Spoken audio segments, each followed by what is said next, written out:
এ কি, হাতল দুটো এরকম করলেন? কি যে সবসময় আজ্ঞে আজ্ঞে করেন নীলুবাবু। আপনাদের কি আক্কেল বলে কিছু নেই? আজ্ঞে আবার আজ্ঞে। দেখছেন যে কিরকম মোটা হয়ে গেছি। পা দুটো জোড়ো করে দিনে 10 ঘন্টা বসে থাকা যায় মশাই? না আজ্ঞে। কমন সেন্স যা হচ্ছে গিয়ে সবচেয়ে আনকমন, তাই নেই মশাই আপনাদের একটুও। আজ্ঞে, এই হাতল দুটো ছোট করতে হতো যাতে পা দুটো একটু ছড়িয়ে বসতে পারি। কতবার বোঝালাম আপনাকে, তবু আপনি বুঝলেন না। আজ্ঞে, কিন্তু কারিগরের স্ত্রীর মেয়েলি অসুখ হয়েছে, সে তো 15 দিনের ছুটি নিয়ে ডায়মন্ডহারবার চলে গেছে। জাহান্নামে যাক মশাই, আপনাদের মতো বুড়ো হাবড়াদের দিয়ে কাজ চলবে না। কাজের লোক তার অফিসে, তার চেয়ারে বসেই জীবনের চতুর্থাংশ সময় কাটিয়ে দেয়। সে চেয়ারটাই যদি একটু আরামের না হয় তাহলে। আজ্ঞে, আমি 15 দিন পরে আবার আসব, হাত দুটো ছোট করে কেটে দেব। থ্যাংক ইউ, আপনাকে আর আসতে হবে না। ততদিনে আমার দুটো উরুতে ফাঙ্গাস গজিয়ে যাবে মশাই। আপনি এবারে আসুন। আজ্ঞে। হরিপদ বলে ডেকেই বড়বাবু কলিং বেল টিপলেন। হরিপদ এলো ঘরে। কি, তোমাদের ব্যাপারটা কি? কি স্যার? এই চেয়ার নিয়ে আর কতদিন ধস্তাধস্তি করব বলতে পারো? যে চেয়ারে বসে কাজ, সে চেয়ারটাই সব। সেটিকেই ঠিকমতো করে দিতে পারছো না। এই দেখো, এই যে। বলেই বড়বাবু যেই সজোরে বসতে গেলেন, অমনি রিভলভিং চেয়ারের পায়ার নিচের একটি ক্রোমিয়াম প্লেটের লোহার বল গড়গড়িয়ে চলে গেল টেবিলের নিচে। বড়বাবু কাত হয়ে পড়লেন ডান পাশে। সামান্য হেলে গেল ডানে। মাই গুডনেস বলেই উনি লাফিয়ে উঠলেন চেয়ার ছেড়ে। তার সঙ্গে সঙ্গে হরিপদও লাফিয়ে উঠল। অফিসের সবাই বলে যে হরিপদ বড়বাবুর ছায়া। বড়বাবু লাফালে হরিপদও লাফায়। বড়বাবু রেগে গেলে হরিপদও রাগে, বিষণ্ণ হলে বিষণ্ণ। হরিপদর মতো অনেক সাফারি সুদ পড়া বড় বড় অফিসাররাও আছেন এই মস্ত কোম্পানিতে। তারাও বড়বাবুকে দেখে ওই রকমই করেন অনেকটা। মোসাহিবের শিল্পে তবু হরিপদ এক দারুণ শিল্পী। বড়বাবু সেটা জানেন এবং জেনেও পুলকিত হন। প্রত্যেক মূর্খ বড়বাবুই মোসাহিবের শিকার হয়ে থাকেন। স্বয়ং ভগবানই হন। বড়বাবুরা তো কোন ছাড়। কিন্তু চেয়ারটা? বড়ই ব্যতিব্যস্ত বড়বাবু 1 বছর হলো এই চেয়ার নিয়ে। মনের মতো নিজের জন্য আরামসই একটা চেয়ার কিছুতেই জোগাড় করতে পারছেন না তিনি। এসব নীলুবাবু ফিলুবাবুকে দিয়ে হবে না হরিপদ। বাঙালির এই জন্যই ব্যবসা হয় না। সেলসম্যান যদি যে জিনিস বিক্রি করছেন নিজে সেই জিনিস সম্বন্ধে হাতে কলমে জ্ঞান না রাখেন, তাহলে সেলসম্যানশিপে আর প্রোডাক্টের মধ্যে একটা ফাঁক থাকতে বাধ্য। এই জন্যই বাঙালির ব্যবসা হয় না। মালিক আর সেলসম্যানরা খালি কথার তুবড়ি ফোটাচ্ছেন, আর কাজের বেলায় ডায়মন্ড হারবার যদু ছুতোর ছ্যা ছ্যা। হরিপদ স্যার, চীনে মিস্ত্রি নেই এই পাড়ায়? টেরিটি বাজারে আছে। শোনো, মিস সেনকে বলো এক্ষুনি পার্ক স্ট্রিটে ফোন করবে। বেয়ারাদেরকে কাউকে পাঠাও, চেয়ারের লিটারেচার নিয়ে আসবে।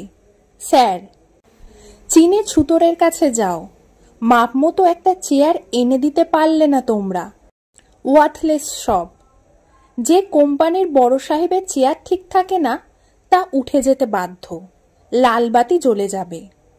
বলেই ঘরের লালবাতির সুইচ টিপে দিলেন। ঘরে এখন কারোই ঢোকা মানা। অত্যন্ত আপসেট তিনি। চেয়ারে বসলেই ডাইনে কাত হয়ে যাচ্ছে চেয়ারটা। ডিসগ্রেসফুল। মনে মনে তিনি একজন লেফটিস্ট, ইন্টেলেকচুয়াল মানুষ তো।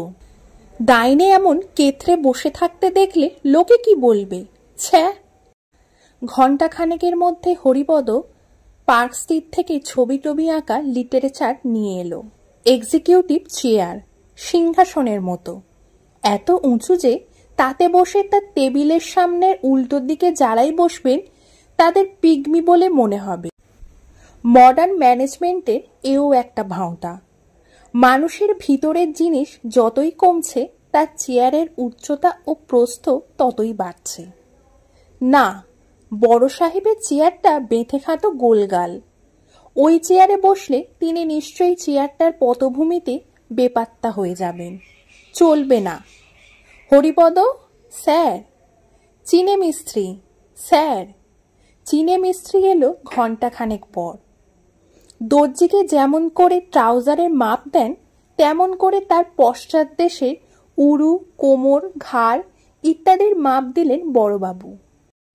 মিস্টার চুং ফিংকে বলে দিলেন যে এমন একটা চেয়ার তিনি চান যে চেয়ারে বসলে চাকরি জীবনের বাকি 8টা বছর নিশ্চিন্তে আরামে কাটিয়ে দিতে পারেন। থ্যাংক ইউ বলে চুংফিং চলে গেলেন। আজ চুংফিং কোম্পানি চেয়ার আসবে। সকালে দাড়ি কামাতে কামাতেই উত্তেজিত বোধ করতে লাগলেন বড়বাবু। চাপা উত্তেজনা, পরকীয়া প্রেমে যেমন হয়। অফিসে যেতেই সেক্রেটারি মিস সেন বললেন, গুড মর্নিং স্যার, বিহারের ডিলারদের সঙ্গে কনফারেন্স আছে 11টায়। কনফারেন্স রুমে বসিয়ে কফি টফি খাওয়াতে বলবেন ওদের। I am be a little late. নিজের ঘরে ঢুকেই দেখলেন চেয়ারটাকে। ঝরা পাতালতার ফিকে হলুদ রং, ফোম লেদারের কুশান, ক্রোমিয়াম প্লেটেড পায়া, হাতল, পায়ার নিচে 4টে বল। রিভলভিং চেয়ার তো। ঠেলে দেখলেন একটু পেছনে হেলিয়ে। বাহ, বসে বসে স্বপ্নও দেখা যায় এমন চেয়ারে। ইন্টারকম চিঁচি করে উঠল হঠাৎ। শাট আপ, চেঁচিয়ে উঠলেন বড়বাবু। লাল রঙা রিসিভারটা তুলে মিস সেনকে বললেন, আধ ঘন্টা কোনো কল দেবেন না আমাকে, নট ইভেন ইন্টারনাল কলস। থাক করে রিসিভারের গর্তে রিসিভারটাকে নামিয়ে রেখে আস্তে আস্তে এগিয়ে গেলেন চেয়ারটার দিকে। এমনভাবে চেয়ারটা যেন ফুলশয্যা রাতের বউ। চেয়ারটার সামনে অ্যাটেনশনে দাঁড়ালেন একবার, মনে মনে স্যালুট করলেন। তারপর ঘুরে আস্তে আলতো করে পশ্চাৎ দেশ নামালেন। হাঁস তার শরীরকে যেমন করে জলে নামায়। আটকে গেছেন বড়বাবু। চেয়ারটায় একেবারেই আটকে পড়েছেন। অক্টোপাসের মতো চীনে চেয়ারটা একেবারে কামড়ে ধরেছে তাকে। নড়তে চড়তে পারছেন না পর্যন্ত। এ কি চক্রান্ত মিস্টার চুংফিং এর? বেল টিপলেন পাগলের মতো। ঝড়ের মতো হরিপদ এসে ঢুকল। স্যার, আমাকে ওঠাও।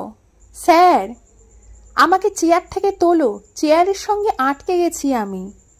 হরিপদ স্যার বলেই রোগাসোগা হরিপদ আপ্রাণ চেষ্টা করল বড়বাবুকে চেয়ার থেকে ছাড়াতে, কিন্তু পারল না। মনে হলো জীবনের মতো আটকে গেছেন। বড়বাবুর মুখ ফ্যাকাশে হয়ে গেল। বললেন, চেয়ারটা ঘুরিয়ে দাও তুমি, জানলার দিকে মুখ ফিরিয়ে দাও আমার। হরিপদ। হরিপদ সামান্য গায়ের জোরে সমস্তটুকু খরচ করে ঘুরিয়ে দিল চেয়ারটাকে।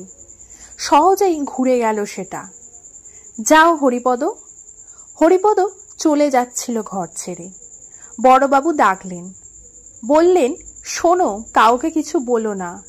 স্যার, কাউকে বলো না যে আমি আটকে গেছি আমার চেয়ারে। না স্যার। রুম এয়ার কন্ডিশনের ফিসফিস শব্দ আসছিল। অনেক নিচে ক্যামাক স্ট্রিটে দেখা যাচ্ছে গাড়ি যাচ্ছে সারি দিয়ে। লোহালক্কর, শেয়ার, ফাউন্ডিং, চা ও মার্বেলের এক্সপোর্ট। অনেক ব্যবসা এই কোম্পানির, অনেক মাইনে বড়বাবুর। পারকোয়েজেস, দালালি, কমিশন, খাতির, উপরি, ডানে এবং বাঁয়ে বড়ই আঠা। আকাশে চিল উড়ছে। এই ঘরে বসে চিলের কান্নাও শোনা যায় না। কলকাতার আকাশে এখনো অনেক নীল। মানুষের দেখার সময় নেই শুধু। নিজেই তো মাপ দিয়ে বানালেন চেয়ারটাকে। সেই চেয়ারের চেয়ে নিজের মাপটা বোধহয় বড় বলে ভেবেছিলেন উনি।